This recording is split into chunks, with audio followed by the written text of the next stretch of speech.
السلام علیکم ورحمۃ اللہ وبرکاتہ۔ آپ تمام سامعین و ناظرین کا ہم تہہ دل سے استقبال کرتے ہیں اور ساتھ ہی ساتھ دعا کرتے ہیں کہ اللہ تبارک و تعالی آپ تمام کو آباد و شاداب رکھے، خوش و خرم رکھے۔ دوستو، آج ہمارا سبق ہے کلمات اسلام کے بارے میں، یعنی آج کی اس ویڈیو میں ہم کلمے کے بارے میں جانیں گے کہ اس کو صحیح تلفظ کے ساتھ کیسے پڑھا جا سکتا ہے، چونکہ اس کلمے کے بارے میں ہم میں سے اکثر مسلمان جانتے بھی ہیں، پڑھتے بھی ہیں، لیکن بعض دفعہ پڑھنے میں کچھ غلطیاں آ جاتی ہیں۔ تو آج ہم اس ویڈیو کے ذریعے اپنی ان غلطیوں کی اصلاح کریں گے۔ تو آئیے اب بغیر کسی تاخیر کے سبق شروع کرتے ہیں۔ بسم اللہ الرحمن الرحیم۔ تختی نمبر 28، کلمات اسلام۔ ہدایت۔ بچوں کو اچھی طرح زبانی مع ترجمہ یاد کرا دیے جاویں، یعنی ہدایت کے اندر یہ بتایا جا رہا ہے کہ بچوں کو اچھی طرح زبانی ترجمے کے ساتھ یاد کرایا جائے۔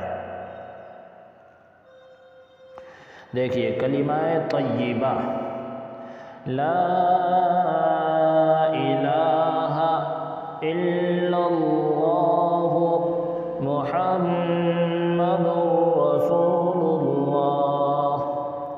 اس کلمے کو جس طرح میں پڑھ کے دکھا رہا ہوں اسی طرح آپ بھی پڑھنے کی کوشش کریں۔ لا الہ الا اللہ محمد رسول اللہ۔ ترجمہ۔ اللہ کے سوا کوئی عبادت کے لائق نہیں، محمد صلی اللہ علیہ وسلم اللہ کے رسول ہیں۔ اللہ کے سوا کوئی عبادت کے لائق نہیں، محمد صلی اللہ علیہ وسلم اللہ کے رسول ہیں۔ کلمہ شہادت۔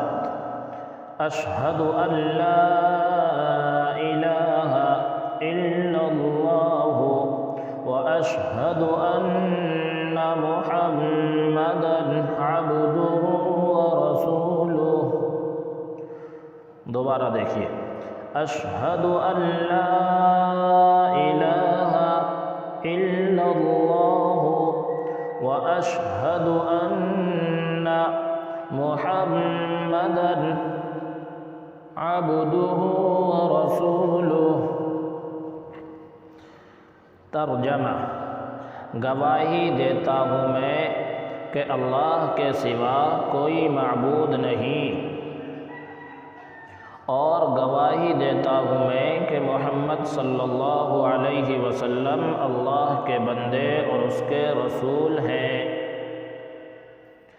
گواہی دیتا ہوں میں کہ اللہ کے سوا کوئی معبود نہیں، اور گواہی دیتا ہوں میں کہ محمد صلی اللہ علیہ وسلم اللہ کے بندے اور اس کے رسول ہیں۔